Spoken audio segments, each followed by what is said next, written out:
Bien, bonjour à tous, c'est un grand plaisir d'accueillir aujourd'hui pour notre deuxième séminaire de la rentrée Jean-Pierre Luminet, que vous connaissez certainement pour 10 raisons différentes. Alors, astrophysicien, écrivain, moi c'est 2 raisons pour lesquelles on peut connaître Jean-Pierre. Il est directeur de recherche au CNRS, il passait un long temps de carrière au LUT, à Paris-Meudon. Aujourd'hui, il est attaché au LAM, à Marseille. Donc, il a fait le chemin depuis Marseille pour nous parler et nous présenter ses travaux. Il est officier des arts et lettres, membre de l'Académie de l'air et de l'espace.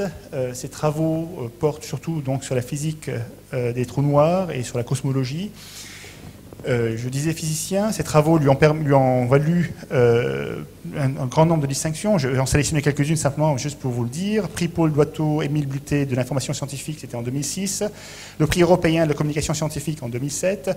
Et puis, honneur suprême, vraiment, la petite planète découverte au Mont Palomar en 91. Alors, je crois que son numéro, c'est 5523. Porte son nom, en hommage à ses travaux. Alors, je disais physicien, également écrivain, une vingtaine, trentaine d'ouvrages, 7 romans que beaucoup d'entre nous ont dû lire sur la biographie et l'œuvre d'un grand nombre d'astronomes, depuis l'Antiquité jusqu'à la Renaissance. Beaucoup de nouvelles, un grand nombre d'ouvrages scientifiques également. Alors, un mot, il y a une image ici du trou noir. En 1979, il a été le premier à illustrer, à faire par simulation, sans outils informatiques, hein, pas ceux d'aujourd'hui, la déformation optique, aux distorsions optiques dues à la présence d'un trou noir. Une image qui s'est confirmée récemment, mais je lui laisserai la primeur de cette présentation-là. Je ne vais pas prendre plus longtemps la parole et je la lui passe tout de suite. Merci Jean-Pierre. Merci Riyad. Merci d'être là. Je me réjouis d'avoir l'occasion donc de vous parler pour quelques-unes des problématiques les plus fascinantes de la physique fondamentale, de la physique contemporaine, problématiques sur lesquelles donc j'ai beaucoup travaillé. Les trous noirs, bien sûr, qui formeront une bonne partie de l'exposé, puis après on passera à l'échelle de la cosmologie, et puis on finira, si je ne suis pas trop long, si j'aime bien brosser des longs panoramas dans des temps réduits, des idées beaucoup plus spéculatives, mais assez fascinantes, notamment concernant la possibilité d'univers multiples prédits par certaines théories dites de la gravitation quantique. Bien, alors on va commencer par des choses très simples, hein, des rappels sur l'esprit même de ce qu'est la théorie d'Einstein, la relativité générale, qui est une théorie de la gravitation, dont Einstein a présenté des équations en 2015. Avec cette idée que donc la gravitation ne va plus être représentée comme on le faisait dans la théorie newtonienne par une force, la fameuse force d'attraction universelle, ou de façon métaphorique. Vous voulez pas éteindre? Ce serait possible de diminuer les lumières, comme ça on verrait mieux l'écran, parce que j'ai quelques très belles images plus tard à vous montrer, notamment sur les trous noirs. Voilà.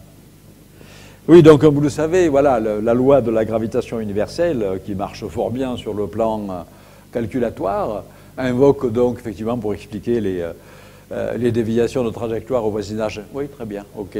Oui, hein, c'est bien. Mais vous pouvez mettre un petit peu de lumière au fond si... voilà, très bien, parfait. Voilà. Donc cette force, cette loi 1 sur R2, reproduit très très bien le mouvement de la mécanique céleste. Le problème, c'est qu'il y a un problème conceptuel. C'est calculé sur le plan calculatoire, ça marche extrêmement bien, en tout cas dans notre environnement, même dans le système solaire, etc. Il y a un problème conceptuel, c'est que la force de Newton est une action à distance instantanée, c'est-à-dire à vitesse infinie. Or, vous savez qu'avec l'électromagnétisme de Maxwell, qui s'est développé à la fin du XIXe siècle, il y a cette limitation imposée par la vitesse de la lumière dans le vide. Donc, conceptuellement, il y a un problème avec la force newtonienne.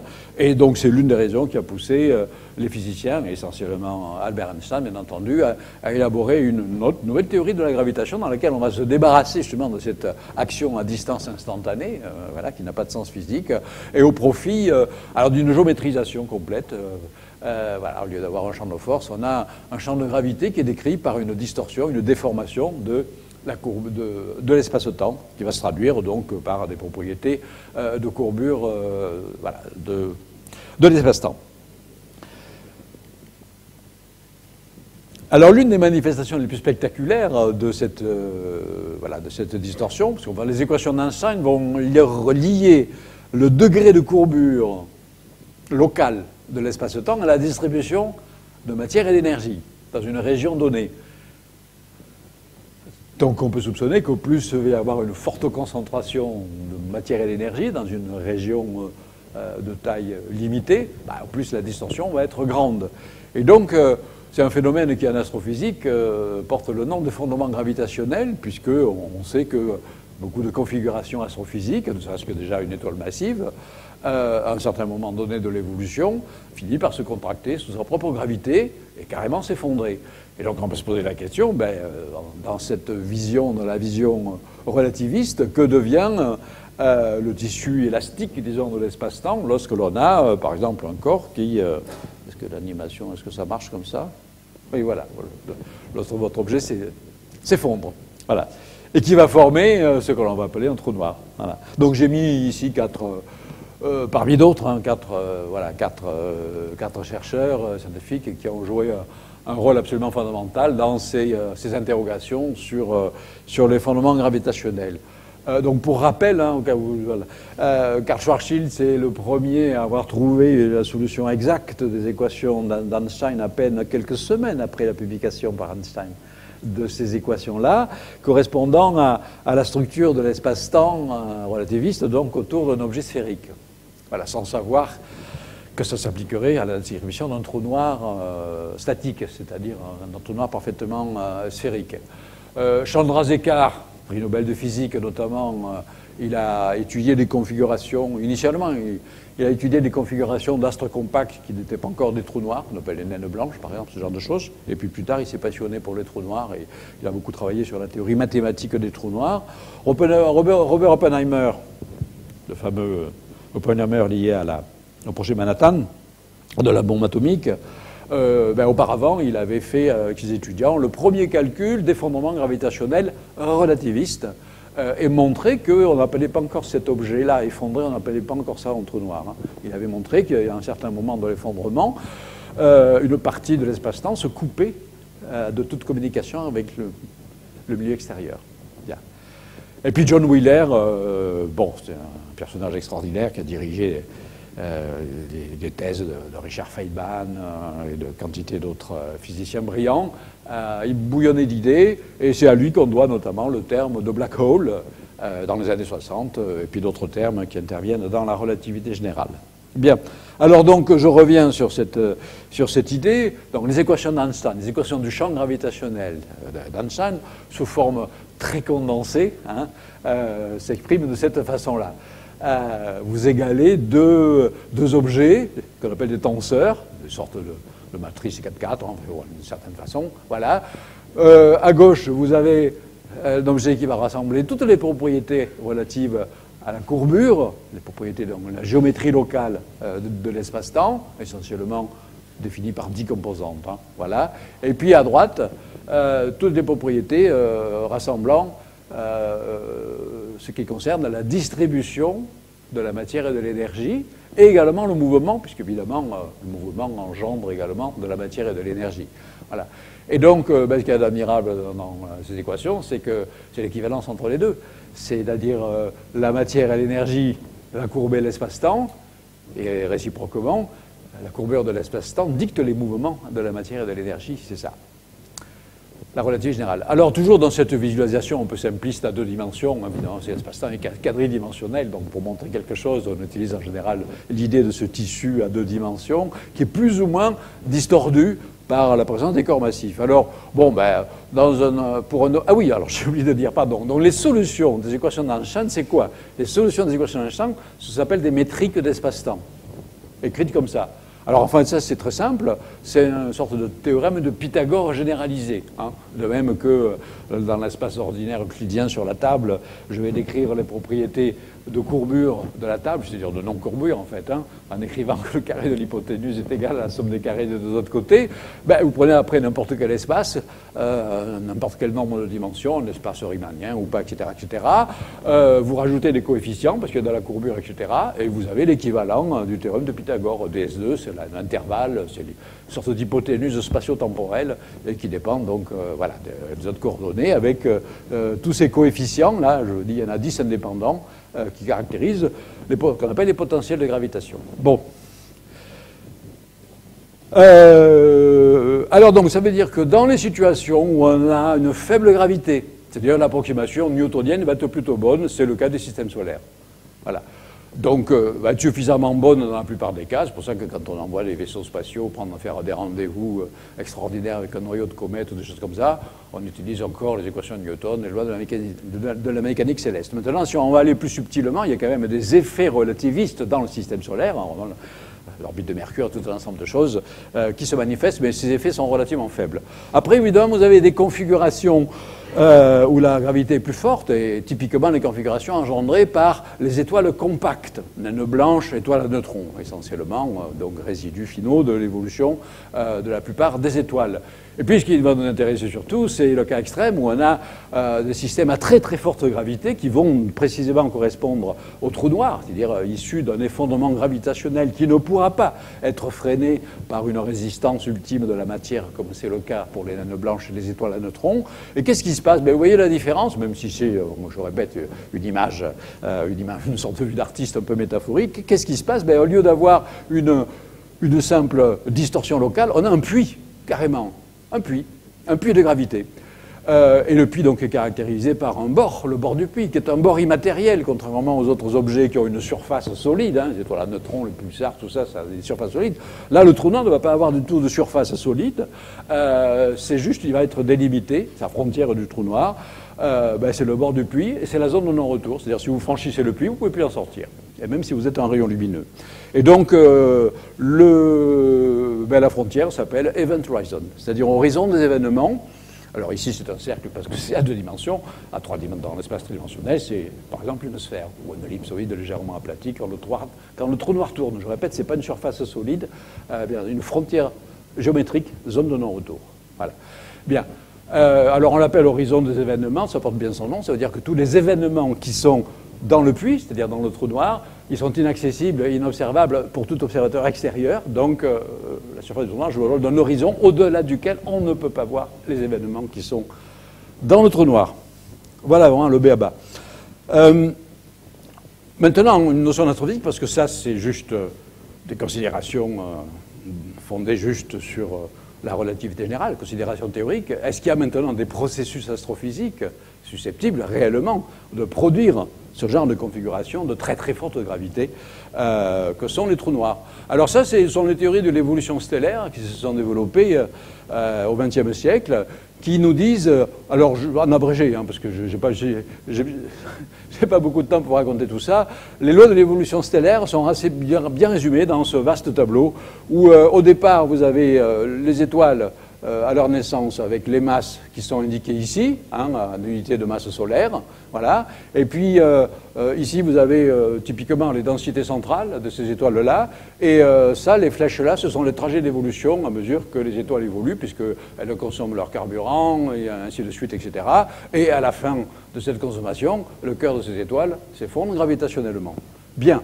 Bon, les lois nous disent que, les lois de l'astrophysique nous disent que 90% des étoiles, dont la masse est inférieure grosso modo à 7 ou 8 fois la masse du Soleil, terminent leur course sous forme de naines blanches, qui sont donc des objets compacts de masse à peu près stellaire, mais de taille à peu près terrestre, donc des objets assez denses.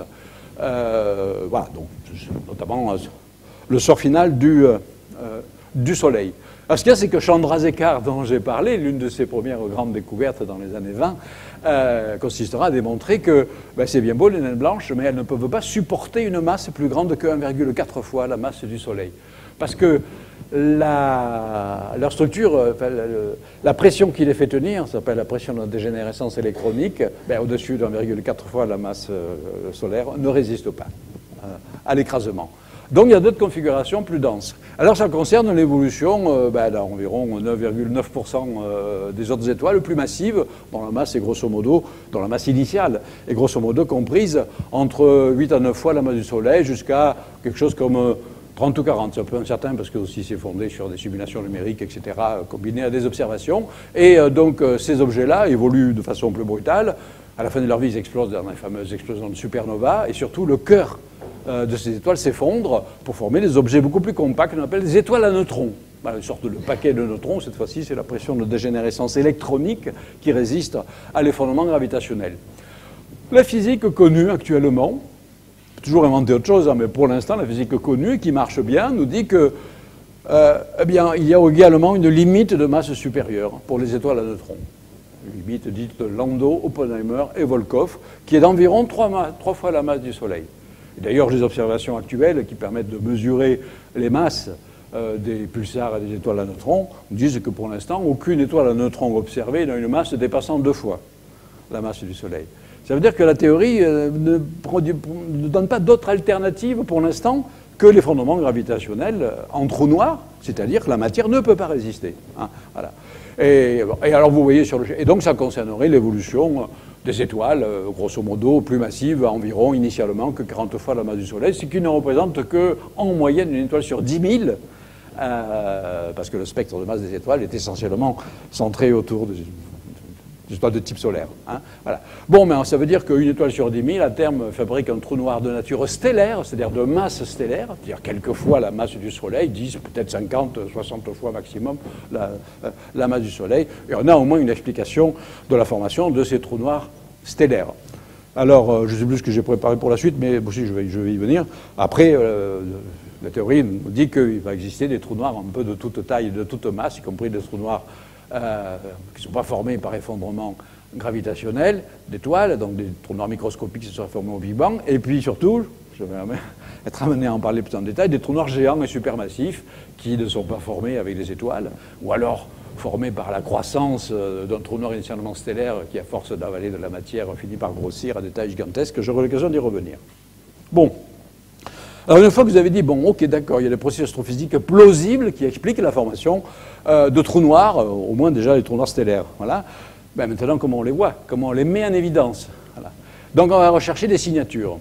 Les signatures, évidemment, vont être des signatures indirectes au départ, puisque le trou noir en lui-même, c'est l'objet par définition invisible. Donc on va plutôt observer le comportement de la matière qui va être autour du trou noir et qui va se comporter d'une façon caractéristique et qui va donc être une signature observationnelle des trous noirs.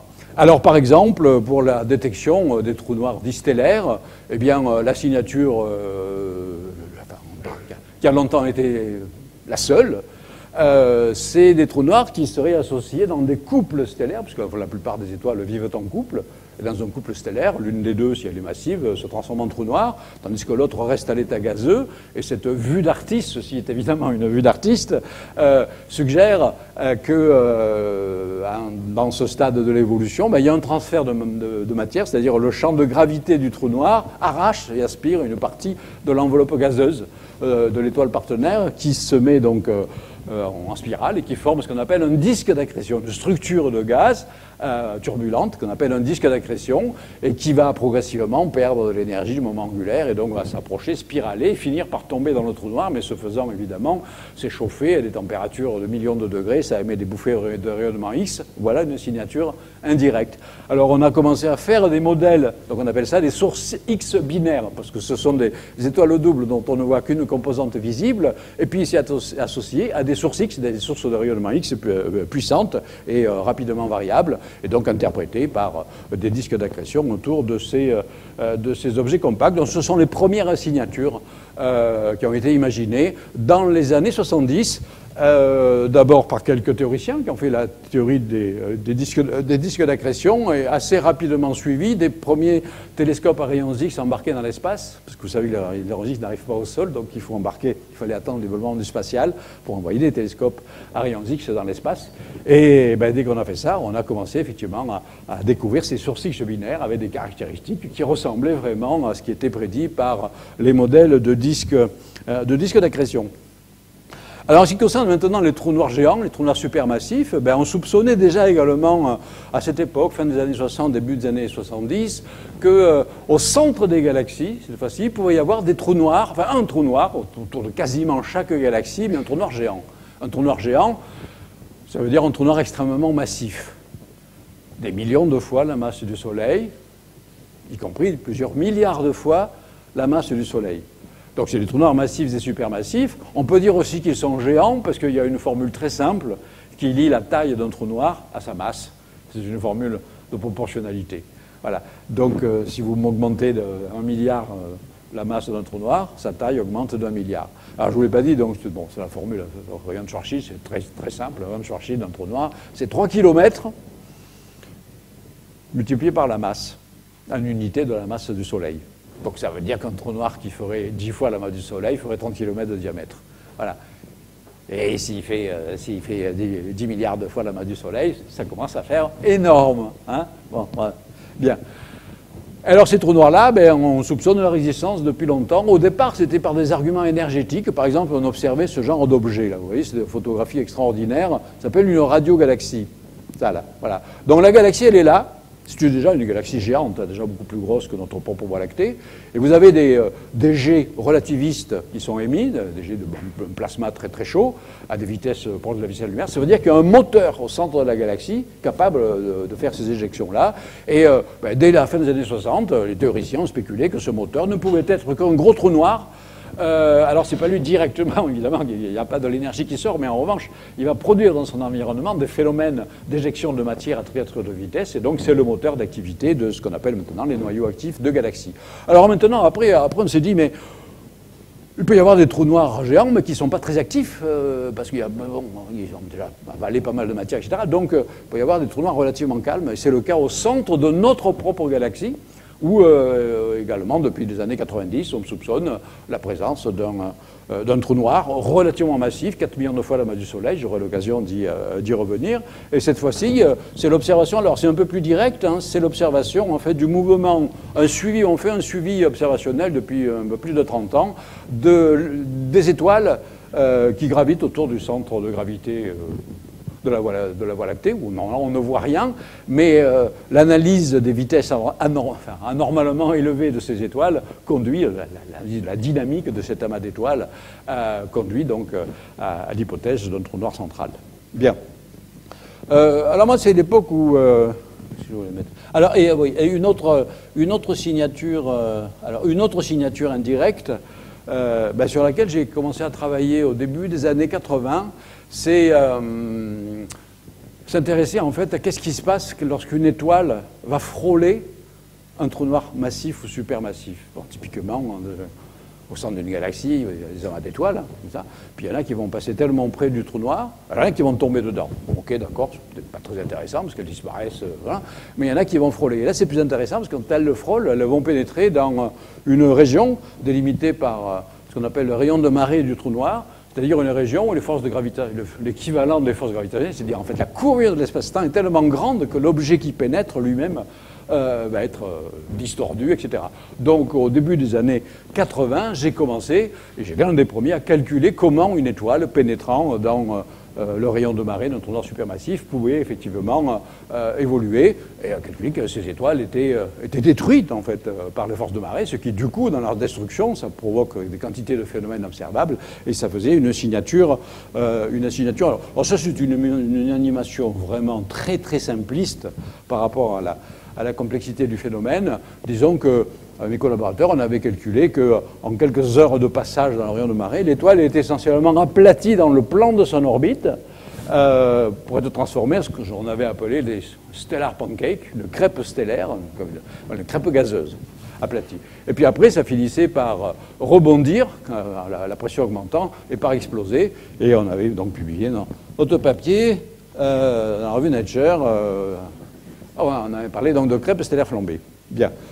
Alors au départ, c'était des calculs théoriques, et puis alors, quelques années après, les télescopes à rayons X et autres ont effectivement trouvé ce genre de phénomène, et aujourd'hui on voit des crêpes stellaires flambées de partout dans l'univers. Voilà, donc c'est aussi une autre signature indirecte. Alors on va se rapprocher maintenant avec des signatures un peu plus consistantes, c'est-à-dire un peu moins indirectes, avec les fameuses ondes gravitationnelles.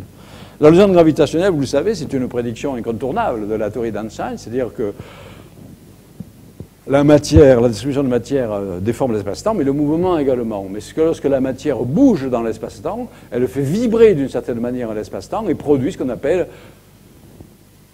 des ondes gravitationnelles qui sont en fait une propagation de la courbure, d'une petite partie de la courbure de l'espace-temps qui se produit d'ailleurs à la vitesse de la lumière. Alors, ces ondes gravitationnelles ont été prédites en 1916 par Einstein. Ça, c'est une petite simulation numérique qui montre un couple de trous noirs en rotation qui, en tournant, agite l'espace-temps et produit des ondes gravitationnelles. Donc, évidemment, l'amplitude ici est fantastiquement augmentée par rapport à l'amplitude réelle qui est d'une faiblesse absolument insigne. Et dans les années 80, bon, à l'époque où j'étais au LUT, à l'observatoire où je travaillais plutôt sur les crêpes stellaires, ce genre de choses, mes collègues, eux, travaillaient sur les ondes gravitationnelles et ils avaient calculé, comme Thibaut Damour et d'autres là, ils avaient calculé à quoi ressemblerait le signal gravitationnel émis lors de la coalescence, c'est-à-dire la fusion de deux trous noirs, puisqu'il y a des couples de trous noirs. Voilà. Donc, typiquement, le calcul donnait ce genre de choses, c'est-à-dire la phase où les trous noirs se rapprochent, la phase de spirale, donc avec l'amplitude qui augmente, une sorte de sinusoïde qui augmente. Ça, c'est le moment de la fusion. On va former un trou noir unique. C'est là où l'essentiel de l'énergie va être libéré. Puis après, le trou noir va vibrer un peu comme une cloche. Et puis après, il va cesser de vibrer et il atteint un état d'équilibre. Alors, les échelles de temps sont extrêmement courtes. Hein, ce genre de processus est extrêmement violent et ça libère des énergies absolument phénoménales. Et pour l'amplitude de l'onde gravitationnelle, vous voyez ici les chiffres. Hein, on est au niveau de 10 puissance moins 20. Donc, vous imaginez effectivement la sensibilité des appareils qu'il a fallu construire, qu'on appelle des interféromètres gravitationnels, pour arriver à mesurer ces infimes vibrations de l'espace-temps dues à la fusion de trous noirs. Et comme vous le savez, ça a quand même été une des grandes nouvelles de l'astrophysique de ces dernières années. Deux interféromètres gravitationnels qui étaient installés aux États-Unis, qui s'appellent LIGO, vous les voyez ici. Je n'ai pas le temps de vous expliquer le fonctionnement de ces appareils absolument extraordinaires, ont bel et bien capté, dans cet événement baptisé GW 150914, parce que c'était le 14 septembre 2015, ont bel et bien capté, chacun à tour de rôle, avec un petit décalage temporel correspondant à la propagation du signal d'un détecteur à l'autre. Voilà, ces courbes qui ressemblent quand même effectivement très fortement au calcul des théoriciens. Et donc voilà, c'était les premières détections d'ondes gravitationnelles directement issues de la fusion de trous noirs. Et depuis, comme vous le savez, on a rajouté un troisième instrument qui est en Italie, c'est un franco-italien, donc on peut mieux cibler. Et on a des dizaines d'événements. On a une nouvelle astronomie, qui est l'astronomie gravitationnelle, qui donne quelque chose encore de plus proche. C'est pas encore la signature totale et définitive du trou noir, mais enfin, pour l'instant, on n'a pas d'alternative plausible pour expliquer le signal autre que cette fusion de trous noirs. Bien. Alors maintenant, on va passer à l'autre question. Ben, tout ça, c'est bien beau, mais ça reste quand même des signatures relativement indirectes. Maintenant, on se dit, mais est-ce qu'on pourrait voir directement, vraiment, une image directe, signature directe du trou noir? Alors évidemment, le trou noir, on va voir l'ombre, c'est-à-dire le noir. Et donc on va plutôt chercher ce qu'il y a autour. Mais il faut arriver à avoir la résolution suffisante pour observer l'environnement d'un trou noir. Je répète, un trou noir typique stellaire ne fait que quelques kilomètres. Le plus proche, il a 6000 années-lumière.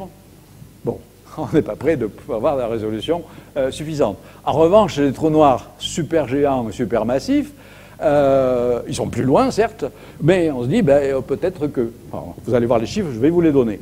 Alors, voilà, je reviens maintenant modestement à ma propre petite histoire, mon propre parcours, avant les crêpes stellaires. Donc, c'est à la fin des années 70, après ma formation en mathématiques pures, faite à l'Université de Marseille. Voilà. Donc, je commence une thèse de doctorat, pas du tout sur le trou noir, sur les machins compliqués, les singularités en cosmologie, etc., etc.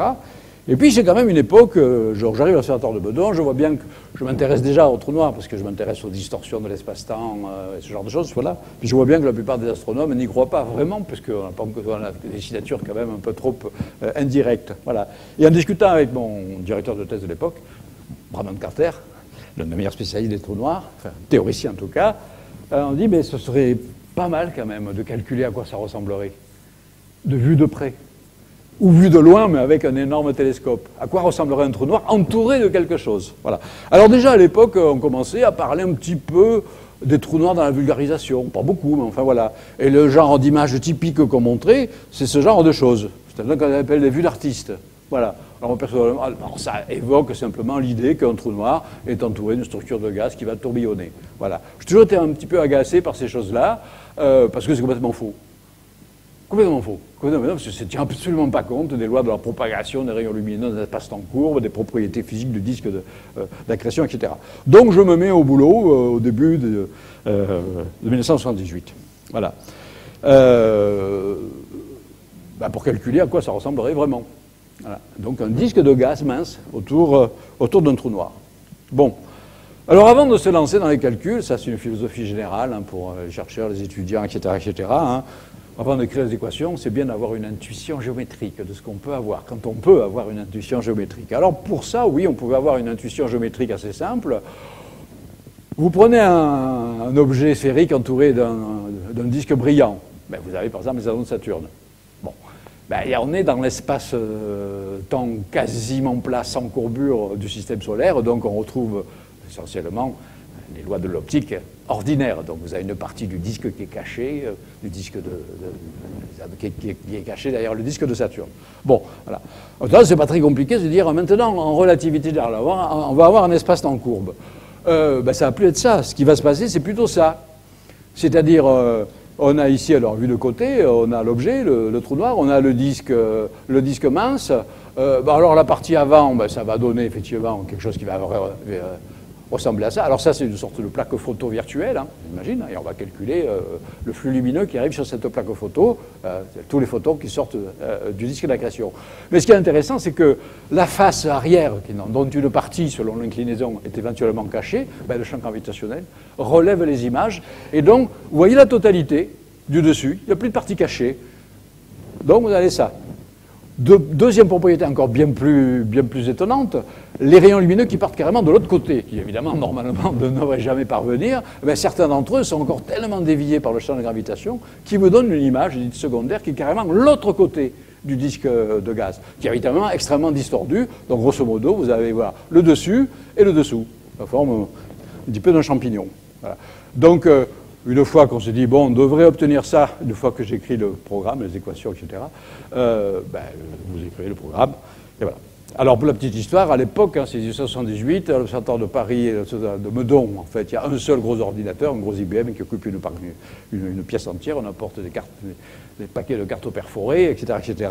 On attend des semaines, des jours ou des semaines pour avoir un tracé. Et pas question, comme vous allez le voir, d'avoir une image finale. On peut que tracer des courbes, genre, par exemple, des courbes isoradiales. Alors, l'équivalent de ce que je vous ai montré, voilà ce que le calcul donne. Voilà.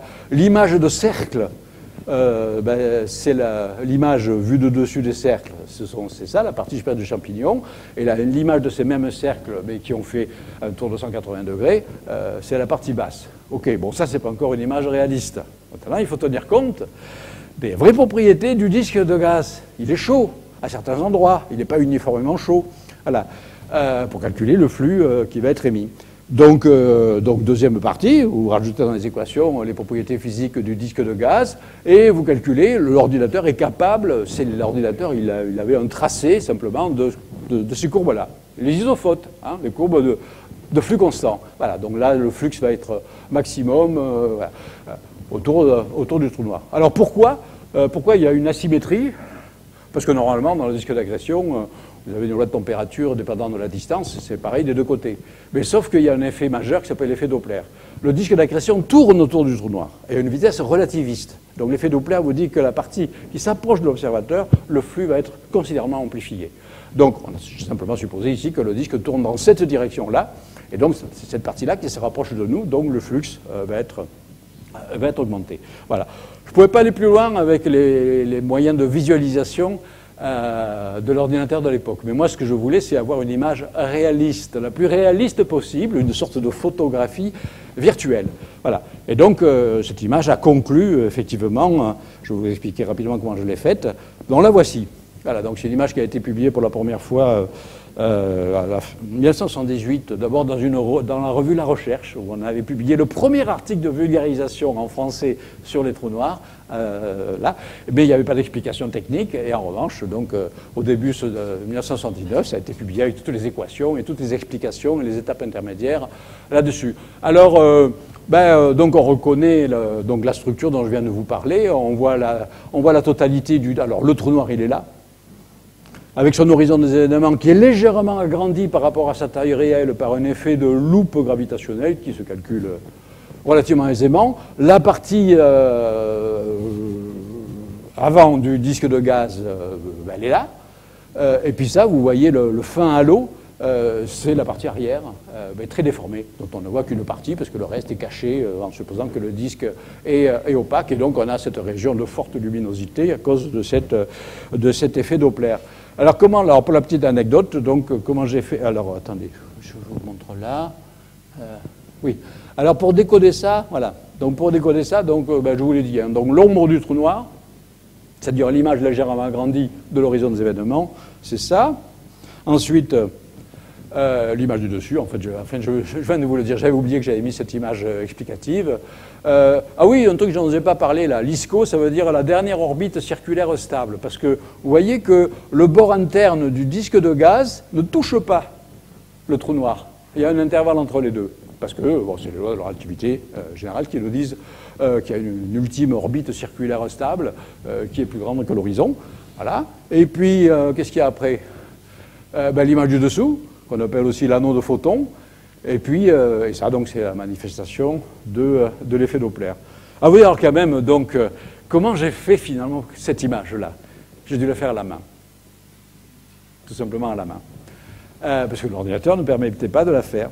Alors, en fait, je suis parti, je me souviens très bien de cette histoire-là. Je suis parti de ça, qui me donnait, sur ma plaque photo virtuelle, la densité, le flux lumineux, auquel je pouvais faire correspondre un peu arbitrairement un nombre de points qui serait le nombre de photons par unité de surface. Donc j'ai pris de grandes feuilles de papier transparent, papier canson, qui me servait de négatif de ma plaque photo. J'ai découpé un petit carré, et dans chaque carré, en fonction de ça, j'ai mis à la main un certain nombre de points noirs qui représentaient le nombre de photons par unité de surface. Voilà, j'avais fait à peu près 10 000 points, et puis après j'ai pris le négatif du négatif, et c'est comme ça que j'ai obtenu l'image de cette photographie virtuelle. Voilà.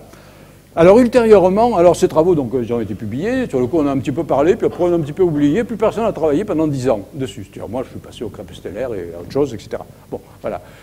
Jusqu'à ce qu'un de mes collaborateurs de l'Observatoire de Paris, qui s'appelait Jean-Alain Marc, reprenne les calculs 10 ans plus tard en 89 et commence à faire des simulations numériques, cette fois-ci avec des ordinateurs bien plus sophistiqués. Et comme je le disais à Riyad tout à l'heure, il a commencé à faire ses premiers calculs ici, au laboratoire dirigé par Jean-François Colonna, sur les ordinateurs d'école polytechnique qui, voilà, ils avaient eu des crédits plus vite que l'Observatoire de Paris pour avoir des bons ordinateurs. Et cette fois-ci, avec les mêmes équations, on pouvait mettre des fausses couleurs, ok, mais surtout calculer différents angles de vue. Hein. Moi, j'avais calculé un seul angle de vue, parce que je n'allais pas faire 50 angles de vue en 310 000 points à chaque fois. Voilà, donc il y a un peu ici, il y a tous les angles de vue différents, et on reconnaît tout à fait les mêmes structures, les mêmes caractéristiques. Hein. L'image première, l'anneau de photons, la partie du gaz qui s'approche, etc., selon les degrés d'inclinaison. Voilà. Alors après, donc, j'ai dit à Jean-Alain, continuons les choses. Là, on peut calculer carrément en animation qu'est-ce qui va se passer de la façon la plus réaliste possible. Alors par exemple, donc, il y a des films, des vidéos qui ont été faites à l'époque. Voilà, ça c'est un vol dans un trou noir. Je répète, c'est pas des vues d'artistes. Hein. Chaque point, c'est le résultat d'une intégration des géodésiques, trajectoires de rayons lumineux, dans l'espace-temps courbe, avec des fausses couleurs qui reflètent les températures, etc. Donc ici, on traverse le disque, on voit toutes ces distorsions, ainsi de suite. Bon. Alors après, donc, on oublie ça jusqu'à... Enfin, moi, je continue à travailler sur autre chose, notamment sur la cosmologie, les univers chiffonnés, etc. Je n'ai pas le temps de vous parler. Simplement pour vous dire que en 2014, moi, j'ai pas plus vraiment suivi tous les travaux de visualisation de trous noirs. En 2014, je reçois un mail de Kip Thorne. Alors, Kip Thorne, c'est un des grands un des grands spécialistes des trous noirs en Amérique, etc., qui me dit Jean-Pierre, en fait, j'ai été conseiller scientifique dans un film qui s'appelle Interstellar, qui va sortir. Si jamais tu vas le voir, ne te fâche pas. de voir que l'image du trou noir entouré d'un disque de gaz, dont j'ai fourni les équations à toute l'équipe de 200 informaticiens pour calculer les choses, etc., elle ne comprend pas l'effet majeur que tu avais calculé, qui était l'effet Doppler, puisque vous avez une luminosité uniforme. Il me dit simplement, évidemment, je voulais le mettre, parce que c'est fondamental, mais quand j'ai montré ça au producteur utilisateur, il dit non, ça ne va pas, personne ne comprendra rien du tout, donc gardons une image bien léchée, et ainsi de suite. Bon, voilà. Et c'est comme ça que, en 2014, simplement, donc pratiquement 35 ans après mon premier calcul, je me suis dit, tiens, finalement, je vais regarder ce qui s'est fait entre-temps, parce que je répète, moi j'étais passé à autre chose. Hein, voilà. Et puis donc, voyant ça, j'ai dit à Kip, en fait, tu sais, nous on avait calculé, avec Jean Lamarck, on avait calculé à peu près cette configuration déjà en 1997. C'est la même, hein, vu dans le plan équatorial, mais cette fois-ci, il y a vraiment l'effet Doppler qui est là, avec plus des effets de diffusion, etc. Donc cette image, elle est physiquement plus juste, peut-être un peu moins léchée, évidemment, par rapport au super ordinateur, etc.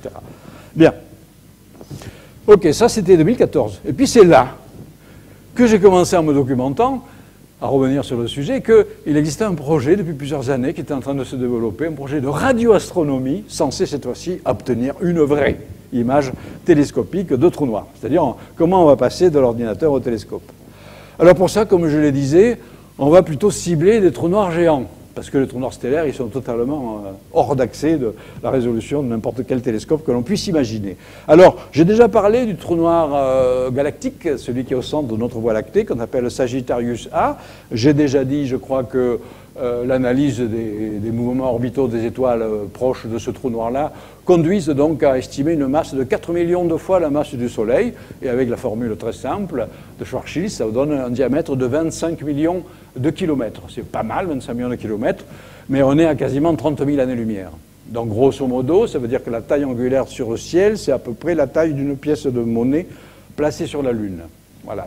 Donc il faut un bon télescope pour arriver à faire ça. Deuxième trou noir éventuellement accessible, c'est-à-dire avec la même à peu près taille angulaire d'une pièce de monnaie sur la Lune, parce que c'est juste, comme je vais vous l'expliquer, la résolution atteinte par ce réseau de télescopes dont je vais vous parler. Il est beaucoup plus loin, il est au centre d'une galaxie géante, Messier 87, qui est à carrément 50 millions d'années-lumière de la Terre, et non plus à 30 000 seulement, mais il abrite un trou noir beaucoup plus massif, de 6 milliards de fois la masse du Soleil. Ça veut dire 40 milliards de kilomètres en diamètre. Et donc, on fait le calcul, grosso modo, c'est à peu près la même taille angulaire. Voilà. Alors, de façon... je me suis souvenu, finalement, en revenant sur mon article de 1979, qu'à la fin de mon article, je prédisais déjà, dans cet encadré, parce que dans cet encadré, voilà, que l'image que j'avais calculée, probablement s'appliquerait, le premier candidat le plus plausible serait Messier 87. Déjà. Bon. Alors donc, comment on fait pour voir ce genre de choses, hein? Voilà. Donc, voilà, je vous rappelle la petite formule. Tout ça, je l'ai déjà dit. Voilà. Donc, ça veut dire que le diamètre apparent en micro-arcs secondes, c'est de l'ordre de 50 micro-arcs secondes. Alors après, quand on calcule la résolution angulaire d'un télescope, c'est pas du tout mon domaine, l'optique, mais enfin, moi, je vous le dis quand même, hein, c'est proportionnel à l'ouverture, c'est-à-dire à la taille, évidemment, mais c'est inversement proportionnel à la longueur d'onde. Donc, par exemple, en optique, hors de question d'avoir un télescope optique capable d'avoir cette résolution-là. En revanche, en radio, on va baisser la longueur d'onde, et puis surtout, on peut utiliser les techniques dites d'interférométrie à longue base, c'est-à-dire utiliser un réseau de radiotélescopes répartis sur toute la planète, et faire de l'interférométrie pour avoir l'équivalent d'un radiotélescope unique ayant la taille du réseau. Voilà. Bon, je vous passe ces détails. Donc il faut au moins un réseau d'interférométrie à longue base d'au moins 5000 km de taille, fonctionnant à cette longueur d'onde-là, pour résoudre 25 micro-arcs secondes, donc pour arriver à résoudre l'ombre des deux trous noirs en question. Voilà. Donc c'est ça, l'Event Horizon Telescope, qui en fait avait démarré sans que j'en sois absolument informé. Bon, eux, ils connaissaient mon travail théorique, mais enfin, après, ils travaillaient plutôt de façon expérimentale. Hein. Voilà, ce réseau de radiotélescopes répartis depuis l'Antarctique jusqu'aux îles Hawaï, en passant par le Chili, l'Europe, etc., avec donc cette résolution angulaire absolument phénoménale. Donc l'Event Horizon Telescope, qui est un consortium qui fait travailler plus de 200 chercheurs, répartis dans plein de laboratoires, répartis sur toute la planète. Et comme vous l'avez sans doute vu, évidemment, alors il y a eu une campagne d'observation en avril 2017 où pendant 4 jours et 4 nuits, les 9 radiotélescopes ont observé simultanément les 2 objets en question. Et il a fallu 2 ans de traitement de données, pour différentes raisons, je n'ai pas le temps de vous expliquer, notamment une masse de données absolument phénoménale, parce que pour faire de l'interférométrie à cette longueur d'onde-là, il fallait prendre une mesure chaque 10 milliardième de seconde. Donc ça fait, au total, il y avait une masse de données qui se mesurait en pétabits. C'était la plus grande masse de données scientifiques jamais accumulée. Donc il a fallu 2 ans de calcul sur des superordinateurs pour arriver à tirer une image. Et donc ça a été présenté, c'est l'image de Messier 87, le trou noir de Messier 87, qui a été délivré donc, le 10 avril 2019. Alors voilà, on voit une couronne lumineuse entourée, entourant cette région noire qui est censée être donc l'ombre du trou noir entourée d'une structure de gaz avec ses effets d'amplification de la lumière dus à la rotation. À la rotation relativiste du disque de gaz. Alors, vous devinez ici que l'angle de vue, ce n'est pas celui que j'avais calculé. Moi, j'avais calculé un angle de vue relativement peu incliné au-dessus du plan équatorial. Là, c'est presque une vue pratiquement polaire, donc c'est pour ça qu'on voit cette couronne lumineuse. Voilà. Mais comme je l'avais dit, je vais comparer maintenant justement avec les simulations numériques que nous avions faites. Donc voilà la mienne de 79, avec donc une inclinaison assez forte. Voici celle faite 10 ans plus tard avec mon collègue Jean Lamarck. Et cette fois-ci, qu'est-ce qu'on voit? On retrouve, avec le bon angle d'inclinaison, on retrouve de façon incroyable. D'ailleurs, on avait déjà codé par des fausses couleurs les mêmes qui ont été utilisées par l'équipe de l'Event Horizon Telescope. Voilà, on retrouve vraiment cette chose-là. Alors c'est un peu plus précis la simulation, parce que quand même, il y a quand même un problème de résolution qui empêche de voir plus de détails fins, c'est-à-dire empêche de voir l'anneau de photons, l'image secondaire, qui est noyé un petit peu pour l'instant dans les observations. Voilà.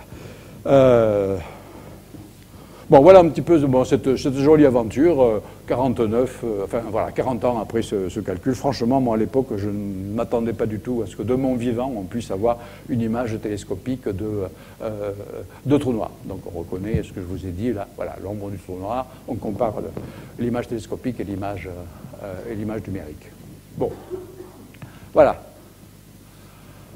Alors, j'ai déjà consommé pas mal de temps sur 45 minutes, parce que j'ai encore pas mal de choses à raconter.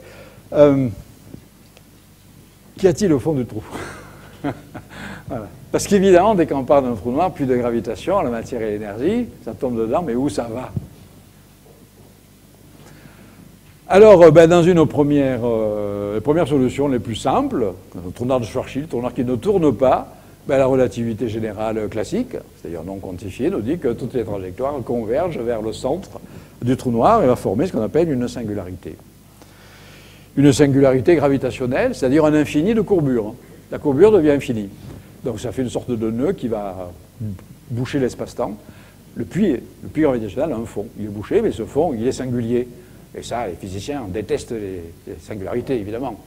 Dès que lorsqu'il y a des infinis, vous ne pouvez plus rien calculer, etc. etc. Bon. Mais ce qu'il y a, c'est que dès que vous supposez que le trou noir est en rotation, par exemple, or les trous noirs doivent être en rotation, les solutions génériques des trous noirs en moment angulaire, eh bien, il y a des solutions, en tout cas mathématiques, des descriptions mathématiques de ce qui peut se passer lors de la formation du trou noir, qui donnent plutôt ce genre de structure, qu'on appelle un pont d'Einstein-Rosen. Et puis, alors vous voyez, donc le dessus, ça ressemble à l'entonnoir. Et puis vous voyez qu'au lieu de se fermer, comme là, ça se resserre et puis ça s'ouvre à nouveau. Et vous avez ici l'autre côté du trou noir, qu'on a appelé trou blanc, white hole. Vous mieux appeler ça fontaine blanche, parce que si vous imaginez de la matière et de l'énergie qui tombe par le haut, et si ça peut transiter par ce pont, ça ressort ailleurs dans l'espace et le temps. Un jaillissement d'énergie, donc une sorte de fontaine blanche. Là, vous reconnaissez sans doute, si vous vous intéressez un petit peu à la chose, je n'en doute pas, ce qui va devenir plus tard ce qu'on va appeler les trous de verre, les fameux wormholes, c'est-à-dire donc ces structures qui, je répète, restent spéculatives, mais absolument fascinantes quand même, parce que ça sort des équations de la relativité générale classique. Ces structures qui pourraient donc se former à la suite donc de l'effondrement gravitationnel, la formation de trous noirs, et qui pourraient connecter en fait des régions différentes de l'espace-temps à travers donc ces sortes de distorsions qu'on a fini par, que John Wheeler appelait les wormholes, c'est-à-dire les trous de verre. Alors pourquoi ça a suscité tant d'intérêt chez les physiciens, puis après dans la science-fiction? Ben, c'est parce qu'on s'est aperçu que si on pouvait emprunter un trou de verre sans encombre, alors ça c'est une autre histoire, hein, mais enfin au moins théoriquement on peut, hein, ben, pour aller de A à B, on a des raccourcis fantastiques pour voyager dans l'espace et le temps. Sans s'affranchir évidemment des limitations ordinaires de la relativité, on ne peut pas dépasser la vitesse de la lumière, etc. Mais on emprunte des raccourcis, des vrais raccourcis spatio-temporels, et au lieu de voyager pendant des siècles ou des millénaires pour aller sur une étoile voisine, c'est-à-dire on ne le fera quasiment jamais, on emprunte un raccourci et on y va en 1 heure par exemple. Donc, après, les écrivains de science-fiction disent c'est génial, on a peut-être enfin trouvé le moyen de voyager dans l'hyperespace, hein, le vieux rêve qu'après on a vu dans tant de films de science-fiction, y compris Interstellar d'ailleurs, qui jouait beaucoup sur cette histoire de trous de verre. Voilà. Bon,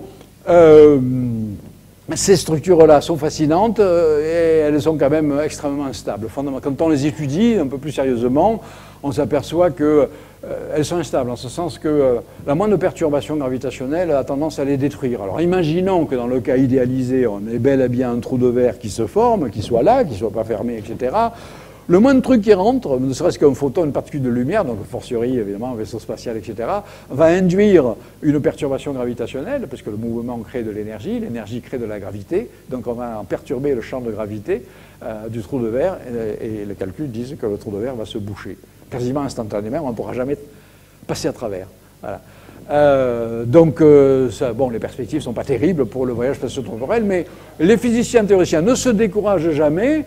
On se dit, mais alors, on va stabiliser des trous de verre, sur le papier évidemment, on va injecter dans le trou de verre des formes d'énergie à pression négative qui vont empêcher le trou de verre de s'effondrer. Donc il y a eu vraiment des papiers qui sont sortis qui expliquent la possibilité de trous de verre traversables, éventuellement certains créés artificiellement, qui pourraient donc nous fournir le moyen un jour d'aller explorer les galaxies lointaines. On n'en est pas encore là. Bon. Alors dans la dernière partie, je vais aller un peu plus rapidement pour laisser la place à quelques questions. Avant d'arriver aux univers multiples, hein, issus de théories encore bien plus incroyables que la théorie des trous de verre, un petit mot quand même sur la cosmologie. La cosmologie, donc, c'est l'étude de l'univers dans son ensemble, et on déduit déjà beaucoup de choses à partir de la distribution des galaxies. Voilà. Donc ça, c'est un cliché qui montre un tout petit bout de ciel où il y a déjà 10 000 galaxies. Tous les points que vous voyez, ce n'est pas des étoiles, c'est des galaxies. Et donc, en extrapolant sur l'ensemble de la voûte céleste, on en déduit qu'il doit y avoir à peu près 1000 milliards de galaxies dans l'univers observable. Alors, le fait majeur, c'est pas ça, c'est juste de l'astronomie, du comptage, ce genre de choses. Le fait majeur, c'est maintenant comment c'est distribué et comment ça évolue au cours du temps. Et donc, on en revient à la théorie. La théorie d'Einstein fournit la possibilité de calculer des solutions des équations d'Einstein qui représenteraient cette fois-ci l'espace-temps global, c'est-à-dire le cosmos dans son ensemble, sous les modèles de la cosmologie. Et là, la découverte capitale, qui n'a pas été faite par Einstein, c'est toute une autre histoire qui mériterait un séminaire à part entière, ça a été fait par deux théoriciens qui s'appellent Friedman, c'était un russe, et Georges Lemaître, surtout, qui est le véritable père fondateur du Big Bang. Ils ont calculé en fait que dès lors que dans l'espace-temps relativiste, vous le remplissez d'une distribution uniforme de matière et d'énergie, l'espace ne peut plus être statique. Il est automatiquement soit en expansion, soit en contraction, conséquence absolument incontournable des équations de la relativité. Donc là, par exemple, c'est un exemple où cette fois-ci, le tissu de l'espace est en expansion. Or, dans ces années-là, c'est dans les années 1920, les astronomes américains, équipés de grands télescopes, commencent à s'apercevoir que les galaxies lointaines semblent toutes s'éloigner de nous parce que leur spectre est décalé vers le rouge. Effet Doppler, encore nouveau, hein, cette fois-ci signalant un éloignement, avec en plus des vitesses apparentes d'éloignement d'autant plus grandes que ces objets sont plus lointains. Alors on commence un petit peu à se gratter la tête, on ne comprend rien, comment c'est possible que des objets aussi massifs que des galaxies puissent voyager, se déplacer réellement à des vitesses tendant vers la vitesse de la lumière, etc. La bonne explication, c'était l'explication théorique, ce n'est pas les galaxies qui bougent, c'est le tissu de l'espace, et l'espace qui est constant, qui est en expansion, et ce que propose donc Georges Lemaître dans un article de 1927. Voilà. Donc toujours réduit à 2 dimensions, mais voilà le tissu de l'espace bidimensionnel au cours du temps futur, diagramme d'espace-temps, bien le tissu se dilate, et donc les galaxies, toutes les séparations entre les objets célestes, enfin les galaxies, à partir de certaine échelle évidemment, augmentent au cours du temps. Premier point. Deuxièmement, alors ça c'est donc l'expansion de l'univers. Deuxièmement, en 1931, Georges Lemaître va bien plus loin, alors qu'on commence à peine à accepter cette explication. Einstein avait beaucoup résisté déjà à cette explication-là. Il va encore beaucoup plus résister à la deuxième conséquence, on remonte le film à l'envers. Et en 1931, Georges Lemaître dit, en remontant le film à l'envers, c'est-à-dire en allant vers le passé, on va arriver forcément à un espace initial incroyablement comprimé. Alors évidemment, probablement pas en un point. C'est vrai que si vous prenez juste les équations de la relativité simples, vous les extrapolez, vous obtenez une singularité initiale. Vous imaginez, c'est une absurdité physique. L'univers entier ne peut pas être contenu dans un point infinitésimal. Donc, plus tard, c'est ce qu'on appelle aujourd'hui le Big Bang. Donc, au moins une configuration initiale, le début de l'expression de l'univers correspondant à un état initial extrêmement chaud, extrêmement dense. Voilà. Alors, on se fait évidemment en général de fausses idées sur le Big Bang parce qu'on n'a pas les bons systèmes de visualisation dans notre cerveau. Voilà. Et donc, en général, voilà. Ça, c'est tout sauf le Big Bang. Voilà. Parce que le Big Bang est censé engendrer lui-même l'espace et le temps. Donc, il n'y a pas un lieu précis où ça s'est déroulé qui va projeter de la lumière et des particules dans un espace-temps préexistant. Ainsi de suite. Bon. Bien. Alors, en fait, voilà. Donc, on représente plutôt correctement les modèles de Big Bang par ces courbes-là, qui sont moins appétissantes pour faire une couverture de magazine. Mais enfin, bon, voilà. Ce sont les 3 solutions possibles des équations d'Einstein représentant l'évolution de l'univers au cours du temps. Avec donc l'évolution la courbe numéro 1, c'est l'univers en expansion avec une décélération suffisamment forte pour que ça s'inverse et que ça rentre en contraction. Donc vous avez Big Bang, Big Crunch, un univers fini, fermé. Ça commence, ça se termine. Après, la courbe numéro 2, c'est un univers d'expansion perpétuelle, mais avec une décélération. Et enfin, la courbe numéro 3, qui avait déjà été privilégiée par Georges Lemaître, mais personne n'avait voulu le croire à cette époque-là, une expansion perpétuelle, mais avec une phase d'accélération. Voilà. Et pour accélérer l'expansion de l'univers, ça veut dire qu'il y a peut-être autre chose que la gravitation, parce que la gravitation, normalement, c'est attractif. Voilà.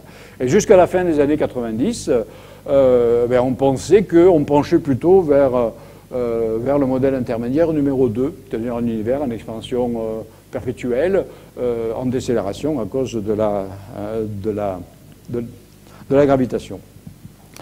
Alors, après, on fait, à partir de là, alors après, il faut évidemment des tests expérimentaux pour trier entre les modèles. Et jusqu'à la fin des années 90, on n'avait aucun test suffisamment précis pour trier entre les 3 modèles. Voilà.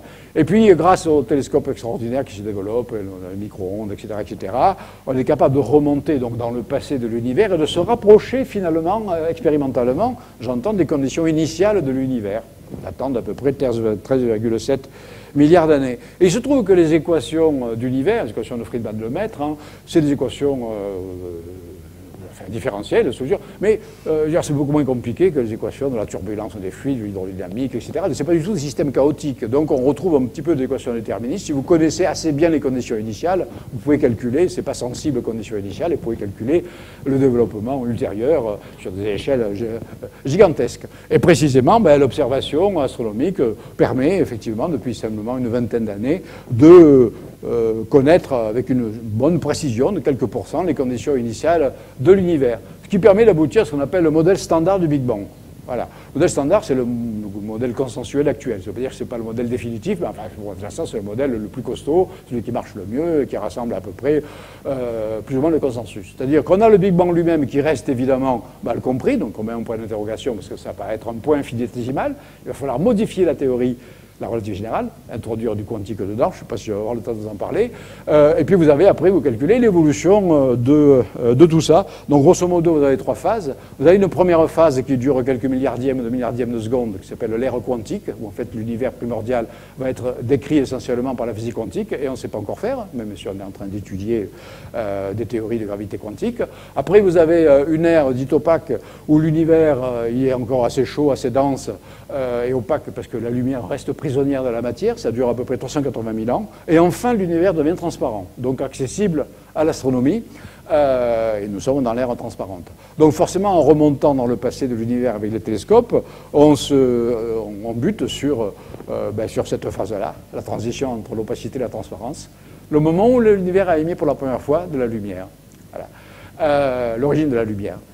Et cette lumière, elle est toujours là aujourd'hui. Nous baignons dans le bain résiduel, qu'on appelle donc le rayonnement fossile, ou le rayonnement de fond cosmologique, qui est le bain résiduel. Les photons qui restent aujourd'hui, vu le temps qui s'est écoulé et vu l'expansion de l'espace, il reste des photons quasiment du Big Bang aujourd'hui. Il y en a dans la pièce. Alors, la plupart des photons de la pièce, évidemment, ils sont produits par les éclairages, tout ça, mais il y a à peu près 300 photons par centimètre cube qui restent du Big Bang. Hein, et c'est pareil dans la totalité de l'univers. Donc on appelle ça le rayonnement fossile, que l'on observe aujourd'hui dans le domaine des micro-ondes, parce que ça correspond à une température extrêmement basse, d'environ 3 degrés au-dessus des zéros absolus. Et donc voilà deux cartes extraordinaires, ce n'est pas les plus belles images d'astronomie, mais les plus puissantes sans doute de toute l'histoire de l'astronomie pour l'instant, qui ont été captées en 2003 et en 2013, un télescope américain puis le télescope européen, qui donc montre le rayonnement fossile, c'est-à-dire en fait c'est la plus ancienne carte, la plus lointaine carte électromagnétique que l'on puisse obtenir de l'univers, puisqu'au-delà, c'est opaque. Donc il n'y a pas de... Alors, on pourrait éventuellement détecter des ondes gravitationnelles ou des neutrinos, mais pour l'instant, on ne sait pas faire. Donc pour l'instant, on s'en tient à la lumière. Voilà. Et on a codé par des fausses couleurs les légères irrégularités, les inhomogénéités de ce plasma primordial, qui était quand même très homogène à un 100 millième près, mais malgré tout, ces très légères inhomogénéités ont permis après la formation de toutes les structures astronomiques. Bon, ça, c'est le modèle standard. Bon, maintenant, c'est plus intéressant, c'est de voir un petit peu les subtilités et les bizarreries de ce modèle, de ce modèle standard. Pour expliquer la structure de rayonnement fossile, etc., il faut tout un tas de facteurs. La courbure de l'espace rentre en jeu, et surtout la nature de la matière, de l'énergie qui remplit l'espace. Puis finalement, l'espace... Au départ, il a vibré sous l'effet du Big Bang. Il y a des ondes gravitationnelles, des ondes acoustiques même, parce que le plasma était suffisamment dense pour qu'il y ait des ondes acoustiques dans l'univers primordial. Hein. S'il y a eu une gigantesque oreille à cette époque, on aurait entendu le bruit du Big Bang. Hein. Bon, voilà. Et donc, on fait une analyse de tout ça. Et tout ça, ces ondes-là, ces modes vibratoires que l'on voit maintenant se figer dans la structure d'un rayonnement fossile, avec tous ces grumeaux, ça dépend de plusieurs facteurs. La courbure, la topologie, la forme de l'espace, et puis la composition de l'univers. Alors, l'univers, il est composé d'étoiles, de galaxies, 1000 milliards de galaxies. Dans chaque galaxie, vous avez des centaines de milliards d'étoiles, etc. Et tout ça, c'est quoi? C'est la matière atomique qui brille. Voilà, donc c'est la matière lumineuse. Eh bien, si l'univers n'était composé que de ça, eh bien, il ne ressemblerait pas du tout à ce que ça ressemblerait. Le rayonnement fossile ne ressemblerait pas du tout à ça. Et on sait aujourd'hui que l'ensemble de toute la matière lumineuse de l'univers, quelle que soit la puissance de nos télescopes, hein, étoiles, gaz, etc., ne représente que 1% de la densité d'énergie totale qu'il y a dans l'univers. Donc il y a de la matière noire. Alors il n'y a pas lieu d'être surpris qu'il y ait forcément des formes de matière qui ne rayonnent pas. Hein. Alors il y a une première partie, la matière noire ordinaire, faite comme nous, comme les étoiles, d'atomes. On appelle ça la matière noire atomique. Bon. Puis ça ne suffit pas. On n'en est qu'à 5%. Donc il doit y avoir d'autres formes de matière noire. On appelle ça la matière noire non atomique, qui représenterait cette fois-ci le quart. Alors c'est quoi cette matière noire non atomique? Alors c'est là qu'on commence à rentrer dans les controverses non résolues de la cosmologie actuelle. Parce que c'est quoi? Des particules élémentaires qui ne sont pas les quarks, les protons, les neutrons, mais on sait que les théories de physique des hautes énergies prédit à très haute énergie, on fabrique des particules, des antiparticules qui ne sont pas les particules atomiques ordinaires. On le fait artificiellement au CERN. Donc je dis, le Big Bang lui-même a été une sorte d'accélérateur de particules naturelles. Il a dû produire une flopée de particules massives, dont certaines stables sont encore là aujourd'hui et peuvent expliquer donc cette composante de matière noire non atomique, dont on décèle la présence non seulement dans la structure du rayonnement fossile, mais évidemment également dans les mouvements de la matière lumineuse, parce que ça crée de la gravitation, tout ça. Et la gravitation fait bouger tout ce que l'on voit. Et donc, un petit peu comme les trous noirs, on mettait en évidence l'existence des trous noirs en regardant les mouvements de la matière lumineuse qui est autour, c'est un peu pareil avec la matière noire. Mais l'idée, le truc le plus intéressant et le plus surprenant de tout ça, c'est qu'il manque encore les 2 tiers. Et une fois que vous avez épuisé toutes les formes de matière possibles et imaginables, il ne reste plus que de l'énergie à l'état pur. On appelle ça la dark energy. Et ça, c'est la découverte expérimentale de la fin des années 1990, qui a donné... Mais en fait, cette chose-là, elle avait été prédite et calculée déjà par Georges Lemaître 60 ans auparavant, mais personne n'y avait cru. Je n'ai pas le temps de vous en parler, mais dans les équations du champ d'Einstein original, il y a un terme qui s'appelle la constante cosmologique, qui joue ce rôle-là, qui en joue un rôle répulsif, c'est-à-dire un rôle antigravitationnel. Et Georges Lemaître a été également le premier à spéculer sur le fait que l'origine de cette la constante cosmologique s'interprétait comment. C'est pas juste une constante d'intégration, comme on trouve souvent pour résoudre des équations différentielles, etc. Ça représentait physiquement quelque chose, et il avait déjà eu l'intuition géniale que c'était l'énergie du vide quantique. Et oui, parce que le vide, décrit par la physique quantique, possède une énergie irréductible. Son niveau fondamental, c'est pas zéro, c'est l'énergie du vide, mise en évidence également au laboratoire. Et cette énergie du vide quantique, elle est répulsive, elle semble avoir les propriétés pour expliquer cette énergie noire qui accélérerait donc l'expansion de l'univers. Voilà. Donc aujourd'hui, on observe justement ce qui a conduit notamment à cette hypothèse donc, de l'énergie noire, c'est l'observation de la découverte de l'accélération de l'expansion de l'univers. Alors qu'on croyait que ça ralentissait, ça accélère. Et on a vraiment tout un faisceau aujourd'hui d'observations qui montrent que ça s'accélère aujourd'hui. Ça n'a pas toujours accéléré, parce que les proportions relatives de matière et d'énergie noire ont varié au cours du temps. Donc au début, par exemple, dans les 5 ou 6 premiers milliards d'années de l'histoire cosmique, c'était la matière qui l'emportait. Donc ça ralentissait. Et puis après, à un moment où la matière se dilue avec l'expansion de l'espace, l'énergie noire ou l'énergie du vide reste à peu près à niveau constant. Donc à un moment, ça prend le dessus et ça s'accélère. Voilà. Et ce que l'on ne sait pas, et ça fait partie donc des grandes problématiques, et s'il y a des jeunes qui vont se consacrer un jour à la recherche scientifique, si vous pouvez résoudre cette énigme, ce serait pas mal. La nature, quelle est la vraie nature de l'énergie sombre? Alors c'est possible que ce soit l'énergie du vide quantique, mais il y a d'autres alternatives possibles. Et finalement, le futur lointain de l'univers dépend de la vraie nature de l'énergie noire. Voilà, donc on peut avoir ces différentes évolutions. Alors il y a des tests éventuellement futurs à venir, notamment il y a un grand projet international d'un télescope qui s'appelle Euclide, référence à Euclide qui avait capable de commencer à mesurer l'univers juste avec un bâton.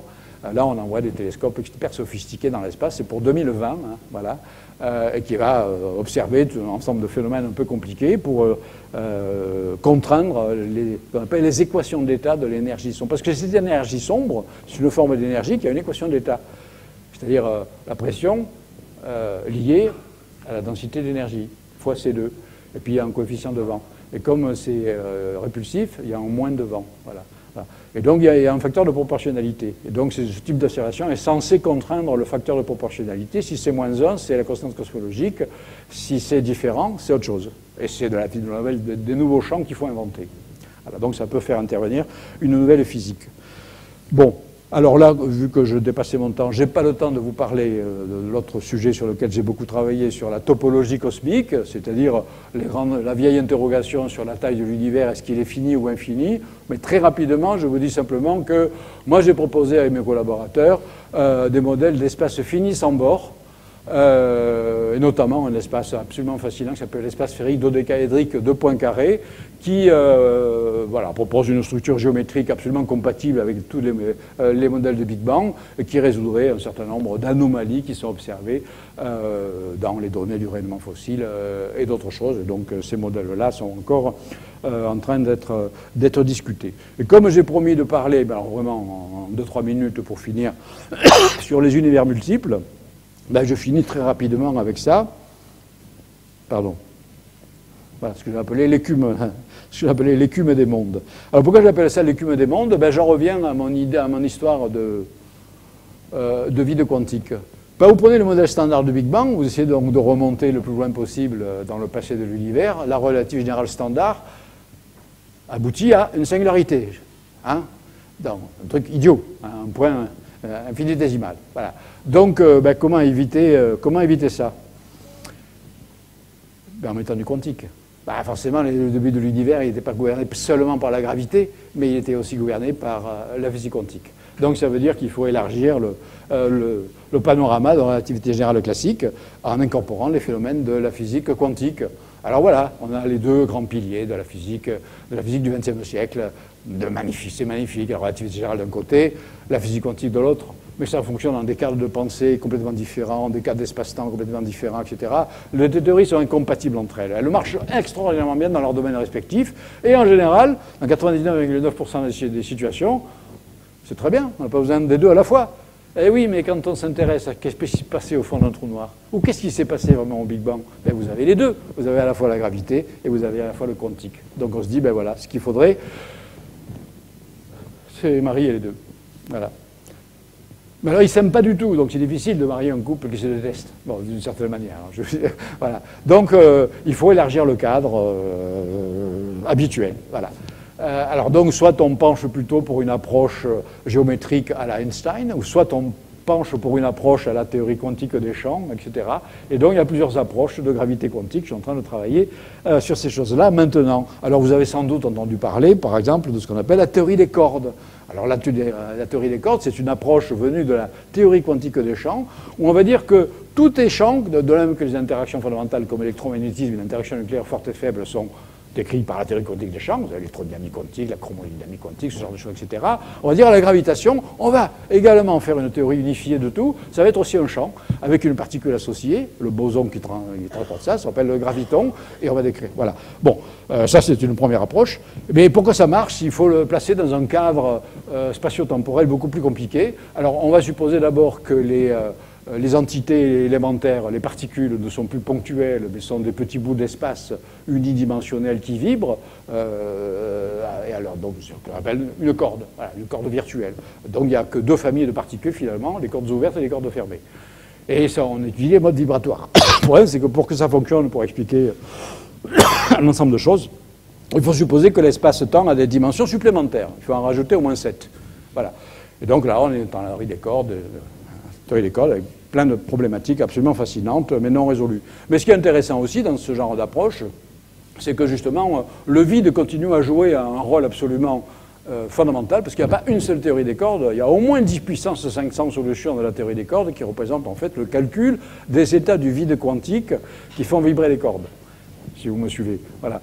Donc, grosso modo, il y a au moins 10 puissance 500 solutions, et évidemment, on n'a aucun moyen de tester expérimentalement l'une de ces solutions, d'autant qu'en plus, il faudrait se placer à très très haute énergie pour pouvoir les tester.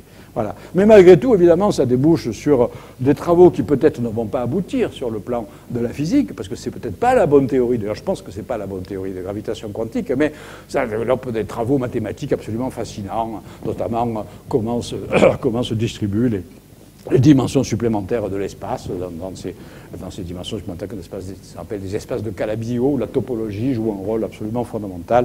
Bon, l'autre approche plus proche justement de la géométrisation complète de l'espace s'appelle la gravité quantique à boucle, la loop quantum gravity, où cette fois-ci on va dire, mais puisque en relativité générale, la gravité, c'est pas un champ de force, comme les autres interactions, c'est la géométrie. Donc, si vous voulez quantifier la gravité, ben, vous quantifiez la géométrie. Quantifier la géométrie, c'est quantifier l'espace et quantifier le temps. C'est-à-dire dire, ben, l'espace n'est pas continu, et le temps non plus.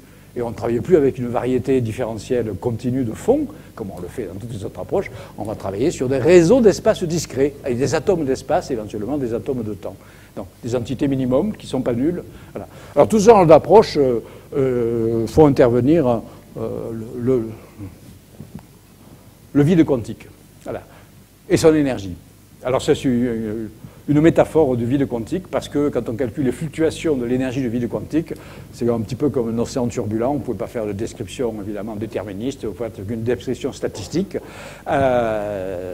pour prédire l'état de l'océan à un moment donné, à un point donné. Alors quand on applique cette idée d'énergie du vide, qui pourrait être l'explication actuelle de l'accélération de l'expansion de l'univers, mais qui pourrait être au début même responsable du début de l'expansion de l'univers, hein, eh bien donc on a fait des modèles où avant l'espace et avant le temps, pour remplacer le point d'interrogation que j'ai mis, on dit ben, en fait il y a le vide quantique avec son énergie. C'est l'énergie qui fluctue de façon spontanée, aléatoire, et on fait des petits calculs, certes un peu simplifiés là, sur les fluctuations de l'énergie du vide quantique, et puis on obtient ça. Voilà. Alors là, la durée typique de ce processus que vous venez de montrer, c'est 10 puissance moins 35 secondes. Donc je vous l'ai montré au ralenti, hein, pour que vous puissiez voir quelque chose. Voilà. Vous voyez donc les fluctuations spontanées de l'énergie du vide quantique qui créent une sorte de paysage. On appelle ça landscape, paysage cosmique. Paysage avec des collines, des bosses, des creux, puis des pics, etc. Et chaque point de ce paysage représente une sorte d'amplitude de probabilité de la manifestation de l'énergie de vide quantique, la transformation en un espace-temps-matière. Et un espace-temps-matière, c'est un univers. Et là, on se dit, mais il y a tout un paysage. Et chaque point est un univers. Et donc, on arrive à l'idée possible d'un multivers. Voilà. C'est-à-dire que le vide quantique génère une quantité énorme d'univers. Pas infinie, mais absolument gigantesque. Alors, si vous êtes en théorie des cordes, par exemple, c'est de l'ordre de 10 puissance 500. Si vous êtes dans d'autres approches, bon, vous avez d'autres types de multivers, etc., etc. Voilà. Alors, évidemment, ça ouvre aussi de perspectives philosophiques à n'en plus finir. Pourquoi y a-t-il quelque chose plutôt que rien, etc. Est-ce que notre univers tel qu'il est, il est ajusté de façon particulière pour abriter la vie, la conscience et l'école polytechnique? Dans les autres univers, ça n'existe pas, je vous le garantis, hein, parce que les conditions initiales sont complètement différentes. C'est le vide quantique et ses fluctuations aléatoires et spontanées qui dicteraient un petit peu les propriétés physiques de tous ces univers multiples-là. Mais là, je le répète, on est dans la partie un petit peu la plus pointue et la plus spéculative, et tellement spéculative dans la recherche, qu'il y a des problèmes épistémologiques qui se posent, notamment sur la non-réfutabilité de ces théories, et donc il commence à y avoir aussi une résistance d'une partie de la communauté des physiciens qui dit « Écoutez, vous êtes bien gentils les théoriciens, mais vous allez un petit peu loin, là, c'est plus vraiment de la science falsifiable, réfutable, vous jonglez avec les équations, c'est marrant, mais enfin, est-ce qu'on aboutira un jour à quelque chose ?» Bon, voilà, c'est une grande question qui se pose, mais c'est sûr que quand on travaille dessus, voilà, on peut avoir des préférences. La théorie des cordes a occupé le devant de la scène pendant au moins 30 ans, pour des raisons historiques, etc.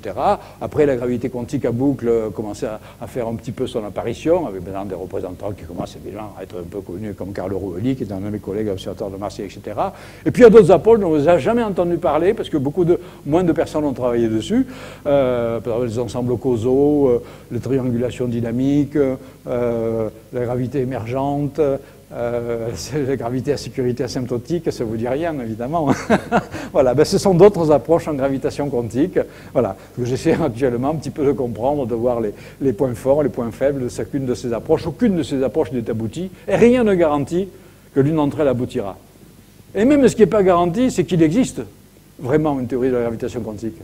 Il y a des voix qui commencent à s'élever, que j'ai dit, mais pourquoi finalement on veut toujours tout unifier? Pourquoi il faudrait une théorie de tout? Pourquoi on ne se contenterait pas de deux théories séparées, différentes?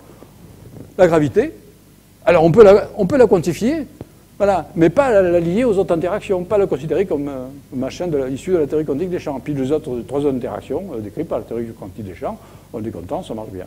Bon, pourquoi pas? Voilà, donc ça fait partie des grandes questions que l'on se pose. Voilà. Alors, l'une des vertus de ces choses-là, je finirai avec ça, je vous rassure aussi, c'est le problème des singularités. Hein. On veut éliminer les singularités comme absurdité physique, et c'est vrai que dès qu'on introduit du quantique, en général, on élimine les singularités. Si vous éliminez la singularité du Big Bang, alors d'abord, vous pouvez éliminer la singularité du trou noir. C'est-à-dire, vous calculez les fondements gravitationnels d'un trou noir, mais dans cette théorie de gravité quantique, et au lieu que ça fasse un point, à un moment, à l'échelle de la longueur de Planck plus ou moins, la gravitation s'inverse, ça rebondit. Vous avez un rebond.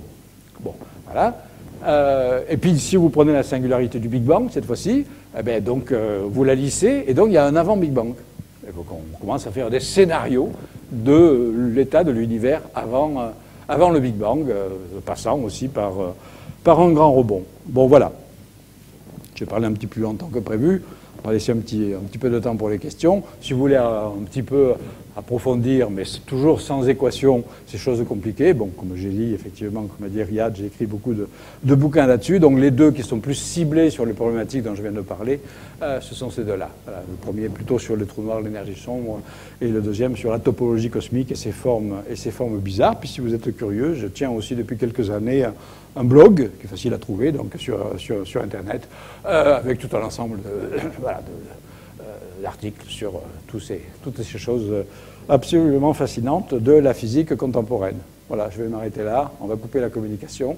Mais je reviendrai vers vous pour les questions si vous en avez. Voilà, merci bien.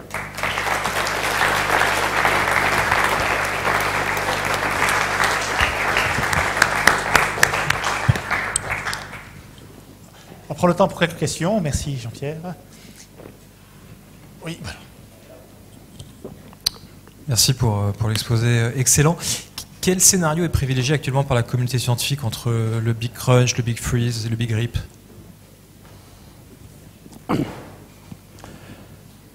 C'est le second, si je reviens en arrière, c'est ce qu'on appelle le Big Chill, c'est-à-dire une expansion perpétuelle de l'univers. Ah, pardon, comme ça. Une expansion perpétuelle accélérée, mais pas trop. Alors, c'est par exemple le cas. Voilà, c'est ici, là. Ah, non. Voilà. Voilà, le cas intermédiaire numéro 2.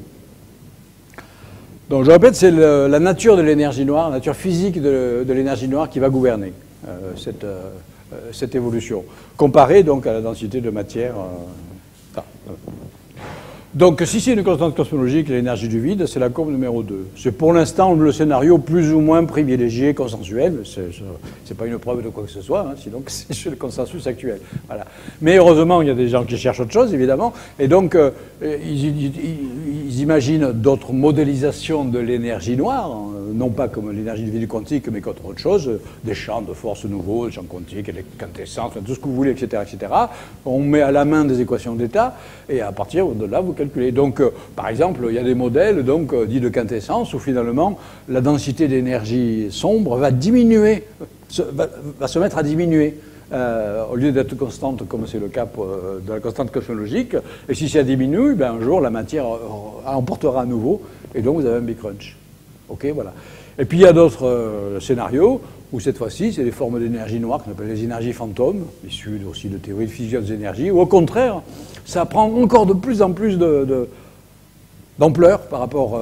et donc, cette fois-ci, vous avez une accélération mais qui devient absolument frénétique et conduisant à un scénario un petit peu extrême et effrayant qu'on appelle le Big Rip. Big Rip, ça veut dire le grand déchirement. Ça veut dire quoi, le grand déchirement? C'est que, bon, l'espace, il est à expansion. Hein, dès que ça augmente, ça veut dire que l'espace se dilate. Actuellement, l'expansion de l'espace ne se perçoit que sur de très grandes échelles. Il faut, bien sûr, les galaxies proches, elles se rapprochent de nous, parce que c'est la gravité qui l'emporte, ces échelles. Puis, il faut passer à une échelle très grande pour voir l'effet de l'expansion de l'univers. Voilà. Bon. Mais si c'est la vitesse, et donc on mesure aujourd'hui ça par un paramètre qu'on appelle le paramètre de Hubble, qui se mesure en 70 km par seconde par mégaparsec. C'est-à-dire que deux objets éloignés d'environ 3 millions d'années-lumière, un mégaparsec, s'éloignent par l'expansion de l'espace à vitesse de 70 km par seconde. Bon, ok, d'accord. Mais maintenant, si l'expansion s'accélère, ben, ce nombre-là, il va augmenter au cours du temps. Il va augmenter tellement que cette fois-ci, on va percevoir cet effet de dilatation de l'expansion de l'espace sur des échelles de plus en plus petites. Jusqu'à ce que les échelles touchent l'échelle des galaxies elles-mêmes, qui vont commencer donc à se dissocier, simplement parce que c'est l'expansion de l'espace, et jusqu'aux structures atomiques ultimes. Alors le Big Rip, c'est le déchirement final où l'espace explose à toutes les échelles, de sorte que plus aucune structure ne puisse exister, même pas les noyaux atomiques. Bon, c'est un scénario un petit peu extrême, voilà, qu'on essaie plutôt d'éviter, mais enfin bon, c'est partie des théories. Voilà. Donc voilà, la réponse à la question, c'est plutôt le scénario intermédiaire numéro 2.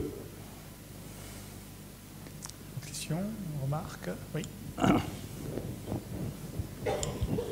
Si je prenais deux particules intriquées, je me débrouille pour en garder une dans mon laboratoire, par exemple, et puis j'envoie l'autre dans un trou noir, qu'est-ce qui pourrait bien se passer? Est-ce que j'ai une façon de sonder ce qui se passe dans le trou noir en regardant la particule intriquée? C'est une super question. Bon, là, à ce niveau quand même très vulgarisé que j'ai fait, j'ai pas pu aborder ces questions fascinantes. Il fait que je fasse un séminaire spécialisé juste sur ce qu'on appelle le paradoxe de l'information. liées aux trous noirs. Donc, les trous noirs, je ne l'ai pas dit, là je vous ai parlé des trous noirs astrophysiques, pour prendre des images télescopiques, je n'ai pas parlé des trous noirs quantiques qui subissent un processus quantique d'évaporation, le fameux rayonnement de Hawking. Le trou noir, c'est un piège à information, normalement, le trou noir classique. Maintenant, si le trou noir s'évapore, il restitue de l'information, évidemment. La question, c'est de savoir est-ce qu'il restitue tout ou pas l'information qui est contenue dedans. C'était l'objet de polémiques pendant 30 ans entre les différents partisans, plutôt dans la relativité générale classique, où il y avait une perte irrémédiable d'information, ce que Stephen Hawking a soutenu pendant au moins 20 ans, et puis plutôt les théoriciens de la physique quantique des champs, qui disaient un système quantique ne peut pas perdre d'information, elle est conservée. Donc quelque part, on doit récupérer l'information, mais comment? Donc ça a été une grande dispute. Puis évidemment, la tendance actuelle, c'est de penser que, effectivement, l'information doit être récupérée d'une manière ou d'une autre lors de l'évaporation d'un trou noir, mais on ne sait pas exactement comment. C'est problématique, voilà. Et donc, notamment, parmi les propositions qui sont faites, ça fait intervenir effectivement l'intrication quantique. Vous avez des paires, des couples de particules intriquées. L'une peut être juste à l'extérieur de l'horizon des événements, l'autre, elle est à l'intérieur, mais comme elles sont intriquées, vous pouvez avoir l'information de ce qui se passe à l'intérieur grâce à la mesure de la particule qui est à l'extérieur de l'horizon des événements. Ouais.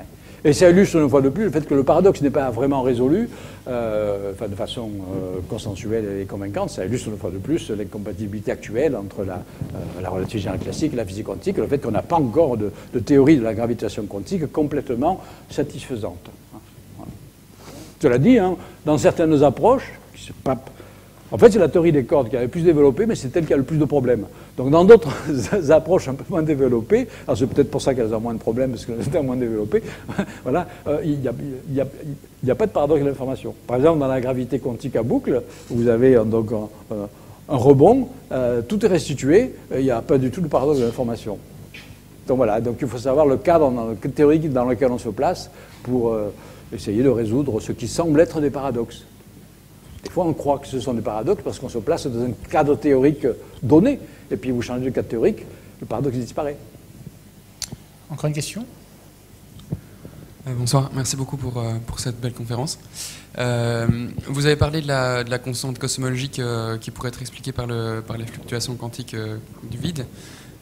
J'avais cru comprendre que si on prend au premier ordre la quantité d'énergie qui pourrait être libérée par les fluctuations quantiques du vide, j'avais cru comprendre qu'il y avait un problème une différence de 120 ordres de grandeur avec ce qui est observé dans l'accélération de l'univers.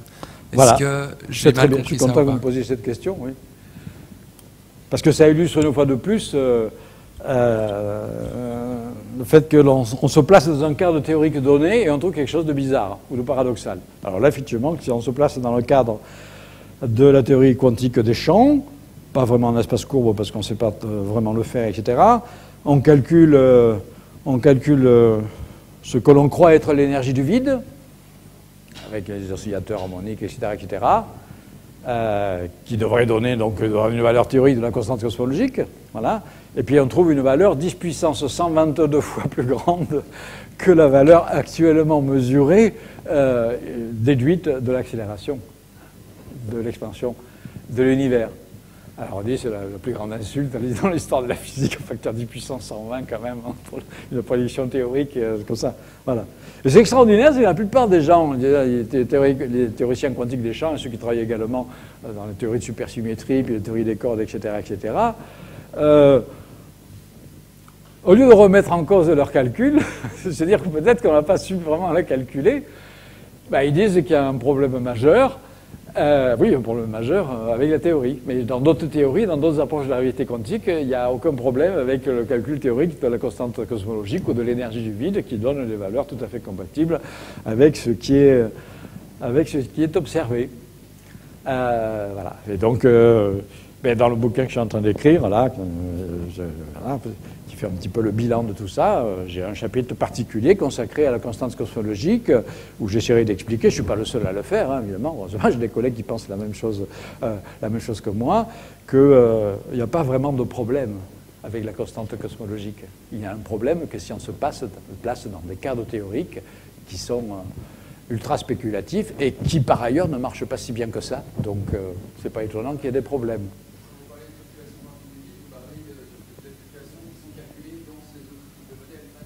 Oui.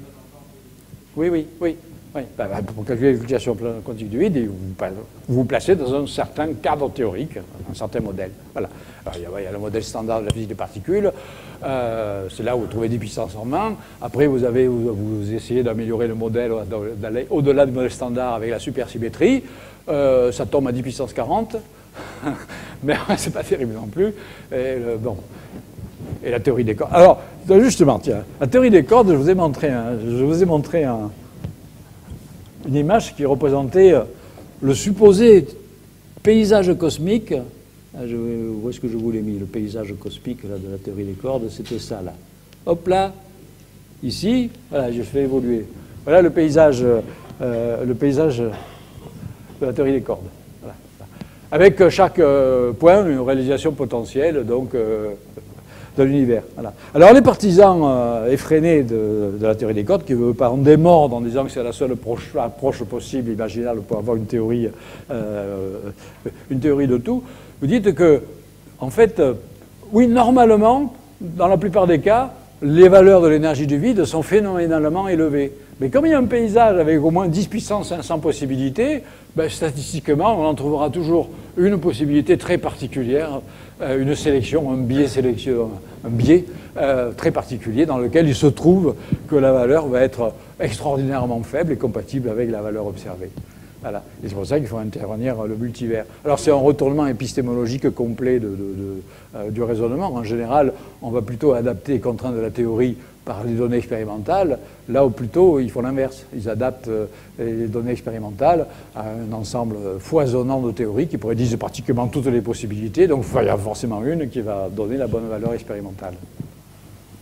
On prend le temps pour une dernière comme c'est très ludique, hein, vous voyez aussi l'intérêt de faire la physique fondamentale, c'est qu'on s'amuse beaucoup.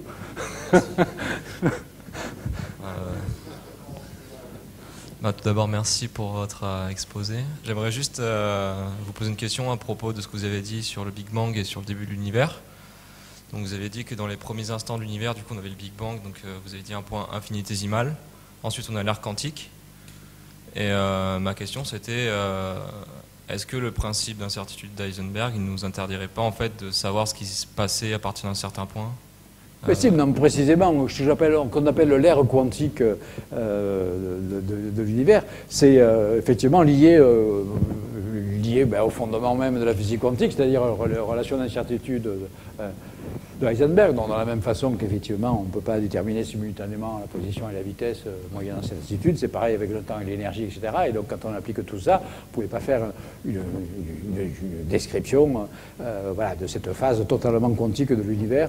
L'ère de Planck correspondrait à une époque correspondant aux constantes caractéristiques donné par Planck. La longueur de Planck, c'est la taille de l'univers, serait 10 puissance moins 33 cm, et le temps de Planck serait 10 puissance moins 43 secondes. Et ce serait dans cette phase, qui évidemment, à notre échelle est incroyablement brève et courte, que l'univers devenait totalement quantique, et qu'aucune de nos théories actuelles n'est capable de décrire cette phase quantique.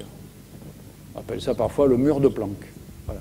Mais justement, le but de ces théories de gravité quantique, c'est de percer le mur de Planck, en contournant le problème et en changeant le cadre de la physique, en rajoutant les dimensions supplémentaires, en discrétisant l'espace et tout un ensemble de choses.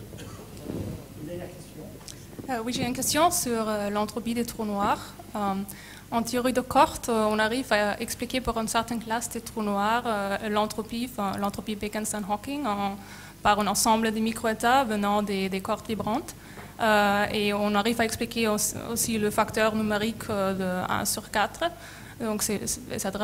Et en gravité en boucle, je sais, le dernier statut que j'ai, c'est qu'il y a un paramètre libre, le paramètre Barbero-Imirzi, et je voulais savoir si entre-temps il y avait des progrès pour comprendre l'entropie Bekenstein-Hawking.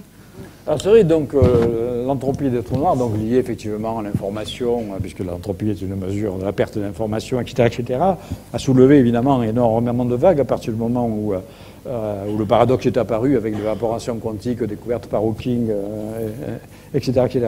Et donc avec l'idée, une fois qu'il a fallu accepter qu'il fallait vraiment considérer le trou noir comme un système thermodynamique et qui avait réellement une entropie, une température, etc., etc., après, au-delà de la simple analogie, déjà il y avait une pure analogie dans les lois d'évolution des trous noirs avec les lois de la thermodynamique qui donnait effectivement l'entropie égale l'aire du trou noir, la surface de l'horizon, divisé par 4, moyennant les constantes fondamentales de la nature qui interviennent là. Mais ça reste une analogie.